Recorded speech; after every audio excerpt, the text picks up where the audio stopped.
Graça e paz a todos os amados no Senhor Jesus. Eu sou o pastor Genesi e neste vídeo nós vamos falar se pode um pastor ficar depressivo. Depressão no pastor? Pode? Vamos ver?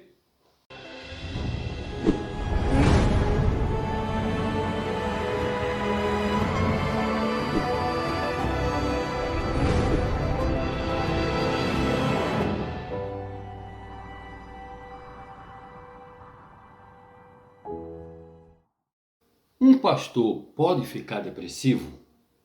Um homem de Deus, um homem que ora para que as enfermidades sejam repreendidas, sejam expulsas do corpo de alguns membros que a ele vêm. Esse homem que tem o dom de orar e repreender a enfermidade, ele pode ficar depressivo? Pode um pastor ficar com depressão? É coerente? Boa pergunta, não é? E muitas pessoas condenam. E muitas pessoas vão dizer que não pode. Mas não é bem por aí não. Não é bem por aí. Lembrando que um pastor é corpo, alma e espírito. Logo, esse pastor é humano e esse pastor também habita em um mundo de pecados. E onde há pecados, há doenças, há enfermidades. E ele está nesse meio, né? Veja bem, segundo a Organização Mundial de Saúde, mais de 300 milhões de pessoas no planeta Terra vivem com depressão. Só aqui no Brasil, são 11 milhões e meio. 11 milhões e meio de pessoas que estão diagnosticadas com depressão. Mas o Brasil também tem um problema. Além do problema da depressão, o brasileiro, ele é muito ansioso. E pessoas ansiosas é quase que 10% da população. Foi feita uma pesquisa e foi descoberto que o Brasil é o país que está em primeiro lugar em pessoas ansiosas. Entendeu? É a população no mundo que mais é ansiosa. Imagina o crente, né? O crente quando chega a Deus pedindo a ele: Senhor, eu preciso de um milagre, mas esse milagre, Senhor, é para ontem. Todos nós quando chegamos diante de Deus, o milagre que nós estamos pedindo não é nem para hoje, é para ontem. Veja o nível de ansiedade que nós brasileiros temos. Aí o pastor é diferente. O pastor é o super-homem. O pastor é o super-humano. Não. O pastor também está inserido nas mesmas situações que nós. Uma das causas que revela a depressão no ser humano é a sobrecarga. A sobrecarga, todos os problemas vindo para nós, isso gera a depressão. É um dos fatores que gera depressão. É você ficar sobrecarregado, com muitos problemas para você resolver. Então isso gera uma depressão no ser humano, né? Agora, imagine um pastor que é responsável por um rebanho. Imagine você, um pastor responsável pelo rebanho. Eu estou falando de um pastor sério, Eu não estou falando de um pastor daqueles que vive num mundo que não é um mundo real. Não, não é desse pastor que eu estou falando. E qual que é o pastor que não vive no mundo da realidade? São aqueles pastores que vivem no mundo olha, vamos negociar com Deus, porque se você der tanto, Deus vai te dar o triplo, o quadruplo. Se você for fiel, Deus vai ser muito mais fiel. Esse pastor vive num mundo de fantasia, certo? Eu estou falando de um pastor que é responsável por um rebanho. A maioria dos pastores que vivem na teologia da prosperidade, eles não têm um rebanho. A igreja é cheia, mas ele não conhece nenhuma daquelas ovelhas, entendeu? Eu estou falando de um pastor responsável que conhece aquelas ovelhas que Deus colocou ali dentro do seu aprisco, entendeu? Agora imagine esse pastor onde todos os problemas recaem sobre ele. É jovens que ele está quase que perdendo para as drogas, são jovens que ele está perdendo para a prostituição, são membros que vêm falar de um casamento que está à beira de ser desfeito, entendeu? São, às vezes, até divisão dentro da igreja, né? Aqueles grupinhos que às vezes se formam na igreja, né? E começa a ter aquela divisão. Não, aquele ali é o grupo das irmãs que é mais idosa, bota elas para orar. Aquele ali é o grupo de jovens, vamos pôr ele para louvar e dar uma oportunidade mais para esse, que não dá para aquele e tal. Essas divisões dentro da igreja, isso tudo vem na cabeça do pastor, entendeu? Isso aí são problemas que são trazidos para ele, né? Um pastor que tem que lidar com pecados, às vezes tem membro que está, entendeu? Numa vida desordenada, pecando, e chega isso ao conhecimento do pastor. Vem membros falar de crentes que estão mentindo, né? Mentira é um pecado, né? E o pastor vai ter que trabalhar com aquele membro, vai ter que chamá-lo, vai ter que chamar aquele jovem, vai ter que sentar com ele e ser sempre a pessoa amorosa. Isso sem contar também que o pastor tem uma vida. Ele é casado, ele tem uma esposa, ele tem filhos que podem estar até dando problema, não é? Ele tem que lidar com a vaidade na igreja. Tem pessoa que quer, dentro da igreja, né, se destacar mais do que outros. Já tem outros que não querem crescer e fica um crente mimizento. E o pastor lá, gente, vamos ler a Bíblia, vamos meditar na palavra, vamos crescer na graça e no conhecimento, como manda o apóstolo Pedro na sua segunda carta. Mas tem crente que só pega na Bíblia apenas no domingo. E aquilo tudo vem sobre o pastor, certo? Isso sem contar que o pastor é solicitado e é a obrigação dele, quando tem um membro doente, além de ir orar, ainda tem que também ir ministrar a Santa Ceia na casa dele. Isso também tem que fazer visita, não é?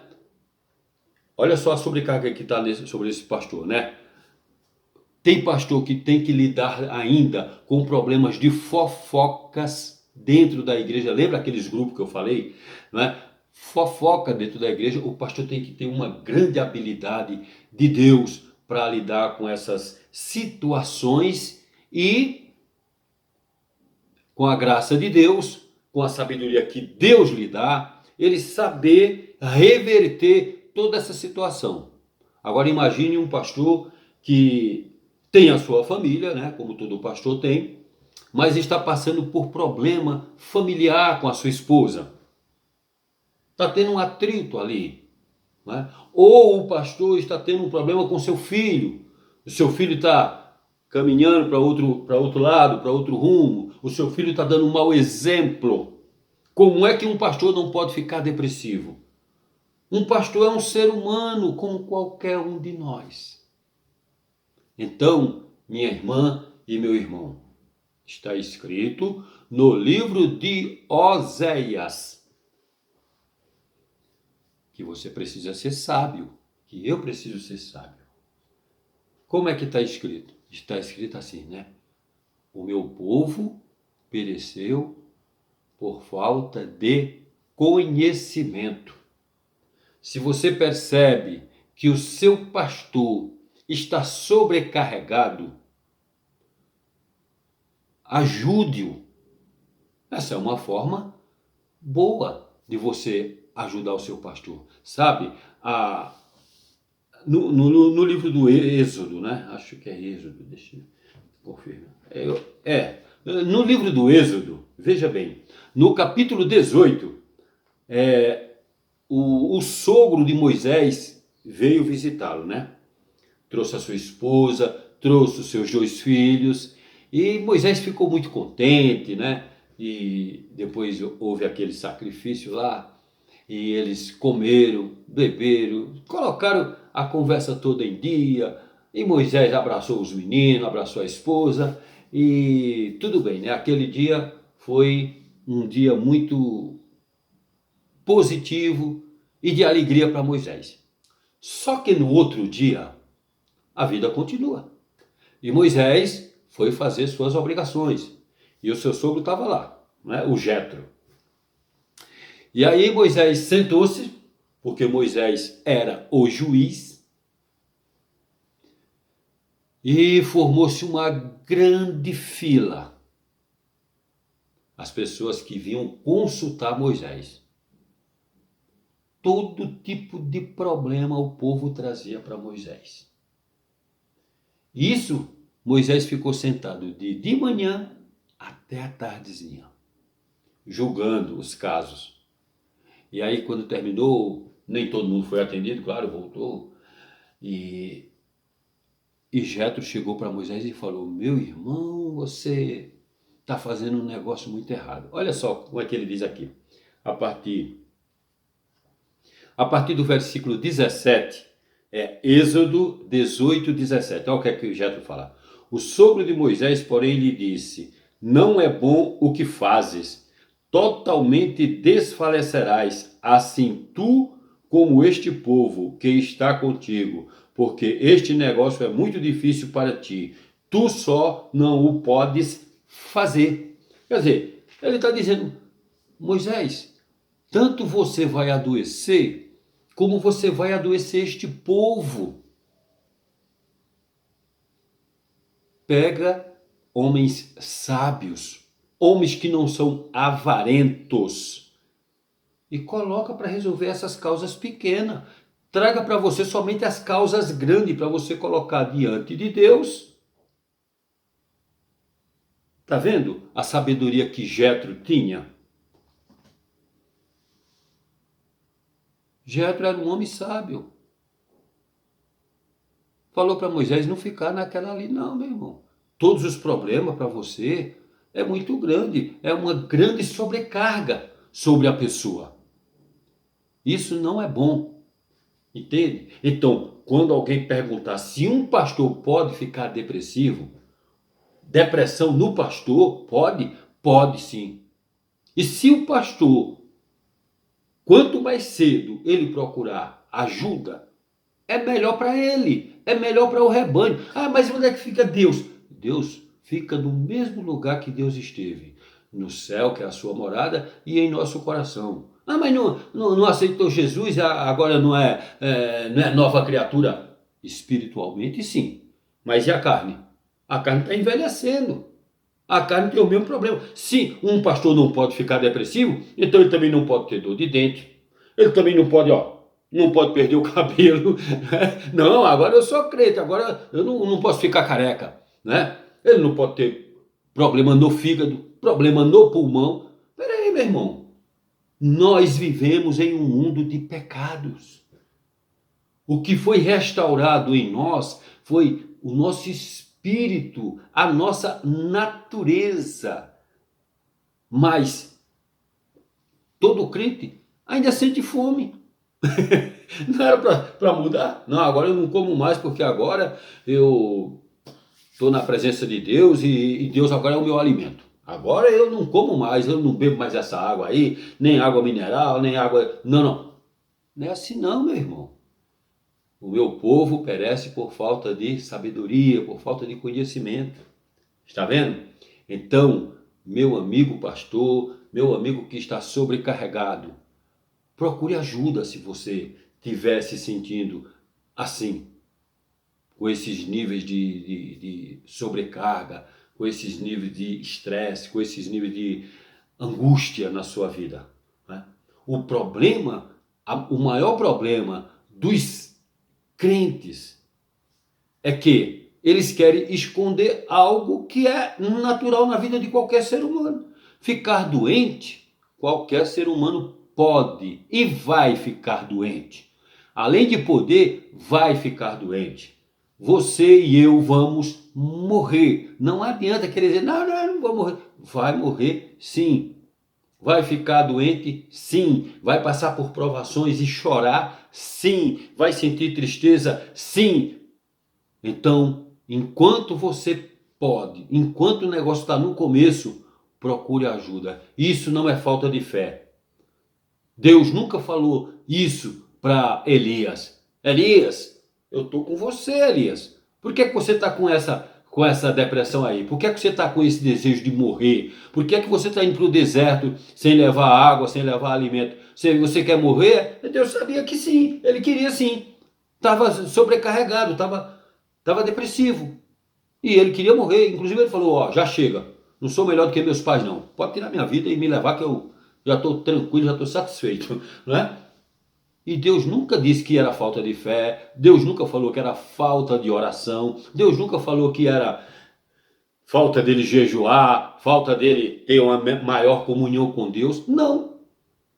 Não. Deus sabe que como ser humano, essa matéria aqui, essa carne, isso aqui, ó, é perecível. Então, crente fica com depressão, crente fica depressivo, crente fica com ansiedade. Aliás, a maioria, 90% dos crentes já são ansiosos. Oh, Deus, preciso de um milagre para ontem, Deus. Isso aí é uma ansiedade. Já pensou aquela pessoa que fica sentada no banco e com as pernas, balançando as pernas assim? Ansiedade. Outros ficam comendo as unhas? Ansiedade. Mas é uma ansiedade controlada. E se isso se transformar numa depressão, aí é que é ruim. Tá? Então, seja sábio, como a palavra de Deus manda. Procure um médico. O apóstolo Paulo, eu não conheço um apóstolo que curou mais pessoas na Bíblia do que o apóstolo Paulo. Nem Pedro, nem João, nem Tiago, nem nenhum desses chega perto das obras de curas e milagres feitas pelo apóstolo Paulo. Agora veja bem, o apóstolo Paulo, ele instruiu um pastor, e o nome desse pastor era Timóteo. E esse Timóteo, ele tinha frequentes, olha a palavra, frequentes enfermidades. O que foi que Paulo autorizou a Timóteo fazer? Timóteo, não tome só água, mas tome um pouquinho de vinho para combater essas frequentes enfermidades que você tem no estômago. Por que Paulo não ia lá, não orava? Por que Paulo não foi lá e não colocou um lencinho dele? Por que foi que Paulo não foi lá e colocou o avental dele para curar aquela enfermidade de Timóteo? Então, meu irmão, se existe um remédio que não seja a oração, eu não estou dizendo que a oração não cura, a oração cura sim, entende? Mas quando Deus não quer curar com a oração, é porque Ele quer que você vá no médico, né? É tão simples, né? Basta que você tenha sabedoria de Deus. E se você tem a mente de Cristo, você vai ajudar o seu pastor, para ele não ficar sobrecarregado. Você não vai mais fazer fofoca na igreja, você não vai fazer grupinho na igreja, você não vai privilegiar mais um do que a outro, você não vai ser mais amoroso com um do que com o outro. Não, somos todos irmãos, precisamos uns dos outros, certo? É isso que nos une na fé. Amém, meu irmão? Então, se você gostou desse conteúdo, passe ele para frente, compartilhe e fiquem todos na paz do Senhor Jesus.